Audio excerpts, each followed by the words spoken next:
ferry এখন ফেৰীখন ৰখাই থোৱা গেটটো বনোৱা হৈছে আৰু এটা দুখন সৰু সৰু দলং বনাই দিয়া আছে নদীৰ ওপৰত আছো আমি সেলফিৰ কাৰণে যিবিলাক বস্তু বনোৱা আছে সেইবিলাক ইয়াতে আছে হেল্ল' বন্ধুসকল welcome back to digital arts blog যেহেতু নতুন বছৰৰ আৰম্ভণি হ'ব তো সকলোৰে এটা মন থাকে যে নতুন বছৰত ক'ৰবাত যদি ফুৰিবলৈ যাব পাৰিলেহেঁতেন আৰু ক'ৰবাত যদি অলপ এনজয়মেণ্ট বা এণ্টাৰটেইনমেণ্টৰ কিবা এটা ব্যৱস্থা থাকিলেহেঁতেন তেন্তে সেই ঠাইত গৈ আপোনালোকে সকলোৱে এনজয় কৰিব পাৰিলেহেঁতেন তো তেনেকুৱা এখন ঠাইত আমি এতিয়া গৈ আছোঁ আৰু সেই ঠাইখনৰ বিষয়ে আমি আপোনালোকক জনাম সেই ঠাইখন হৈছে পঞ্চৰত্ন উইণ্টাৰ ফেষ্টিভেল যোৱা বছৰ যিখিনি ঠাইত পঞ্চৰত্ন উইণ্টাৰ ফেষ্টিভেল উদযাপন কৰিছিল ঠিক সেই ঠাইখনতে এইবুলিও পঞ্চৰত্ন উইণ্টাৰ ফেষ্টিভেলটো আৰম্ভ হ'ব আৰু 28 তাৰিখৰ পৰা 1 তাৰিখলৈকে ফেষ্টিভেলখনৰ লাভ উঠাব খোজে তেনেহ'লে আপোনালোকে 28 তাৰিখৰ পৰা 1 তাৰিখলৈকে যিটো ব্ৰহ্মপুত্ৰ নদীৰ কাষতে উইণ্টাৰ ফেষ্টিভেল হ'ব তাতে আহক আৰু ধামাকাধাৰ এনজয় কৰক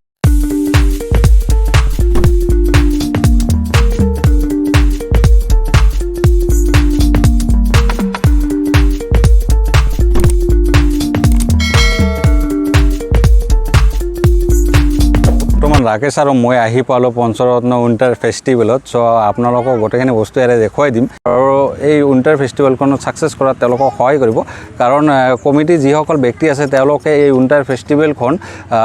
ভাল কৰিব চেষ্টা কৰিব আৰু যোৱা বছৰ যেনেকুৱা কৰিছিল তাতকৈ এইবাৰ বহুত বেছি ভালকৈ তেওঁলোকে উদযাপন কৰিবলৈ চেষ্টা কৰিব কাৰণ গোৱালপাৰাখন এনেকুৱা এটা ঠাই যিখন ঠাইত মানে যথেষ্ট পৰিমাণৰ টুৰিষ্ট প্লেচ আছে চ' আপোনালোকে ইয়ালৈ আৰু ইয়াত চাইছে এখন গেট ইয়াতে দিয়া হৈছে ইমান ধুনীয়াকৈ গেটটো বনোৱা হৈছে আৰু এটা গেট এইফালে বনাব কিন্তু এইটো গেট আপোনালোকৰ কাৰণে ছাৰপ্ৰাইজ কাৰণ আপোনালোকে যেতিয়া আহিব উইণ্টাৰ ফেষ্টিভেলত তেতিয়া আপোনালোকে দেখা পাব সেই গেটখন আৰু লগতে এইবাৰ যোৱা বছৰত যিখিনি চেল্ফি পইণ্ট আছিলে সেই তাতকৈ বহুত বেছি পৰিমাণে চেল্ফি পইণ্ট দিয়া আছে কমিটিৰ মানুহক ধন্যবাদ জনাব লাগিব যে তেওঁলোকে এই উইণ্টাৰ ফেষ্টিভেল পাতি আমাৰ গোৱালপাৰাবাসী ৰাইজ তথা বাহিৰতো আমাৰ গোৱালপাৰাৰ নামটো উজ্জ্বল কৰি যায় আপোনালোকে ঘৰটো দেখি আছে এইখিনিত সম্পূৰ্ণখিনি ঠাইতে ট্ৰেডিশ্যনেল ফুড আপোনালোকে পাব এই ব্ৰহ্মপুত্ৰ নদীখনত আপোনালোকে বৰ্ডিঙৰ সুবিধাও পাব এইখিনি গোটেই এৰিয়াখনতে চেল্ফি পইণ্ট বনাব এইবাৰ আৰু এইফালে সৰু সুৰা দোকানবিলাক দিয়া হ'ব আৰু আগত আছে এটা এক্সপ' আহিব ইয়াতে আৰু আপোনালোকে চাইছে কিমান ধুনীয়া এটা পৰিৱেশ এইফালে চাইছে আপোনালোকে নৰনাৰায়ণ সেতুৰ কাষতে এই মেলাখন হ'ব আৰু মুম্বাই আৰু বিভিন্ন ঠাইৰ পৰা ডেন্সাৰ ছিংগাৰ এওঁলোকে আহিব তো সকলোৱে আপোনালোকে ইয়ালৈ দুখন সৰু সৰু দলং বনাই দিয়া আছে আৰু এই দলংখন যথেষ্ট পৰিমাণে হেভি হৈছে আৰু এই দলংবিলাক বনোৱাৰ এটাই কাৰণ এতিয়া চাইছে আপোনালোকে এই পাহাৰৰ পৰা যিখন ঝৰ্ণা আছে সেই ঝৰ্ণাৰ পানীবোৰ এই দলংখনৰ তলেদি গুচি যায় আপোনালোকক মই দেখুৱাই আছোঁ অলপ পানী গৈ আছে সেইকাৰণে এই দলংবিলাক দিয়াৰ এটাই মূল কাৰণ দুখনমান ইয়াতে ৰেষ্ট হাউচ বনোৱা আছে আৰু ইয়াতে বাণিজ্য মেলা হ'ব আৰু এইখিনিত সৰু সৰু কিছুমান দোকান হ'ব আৰু সম্পূৰ্ণ হৈছে বৰ্তমান কিন্তু ৰাকেশে বোলে ভোক লাগি গৈছে ইয়াতে খোজকাঢ়ি ৰাকেশ ভোক লাগছে নেকি ভোক লাগছে ভাই টাইমো হৈছে বহুত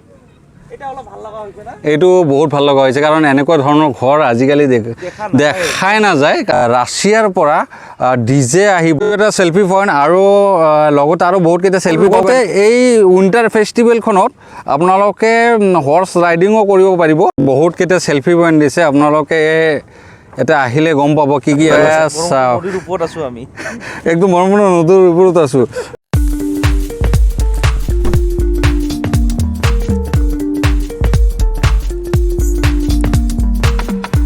এইবিলাক বনোৱাই আছে আৰু যিবিলাক মানে চেল্ফি পইণ্ট হ'ব সকলো কাম এওঁলোকে কৰি আছে আৰু লগতে আপোনালোকৰ চাৰিওফালৰ দৃশ্যখিনি আমি দেখুৱাই আছোঁ এইটো এটা ৰেষ্ট হাউচ আৰু এইফালে হ'ব মেইন ষ্টেজখন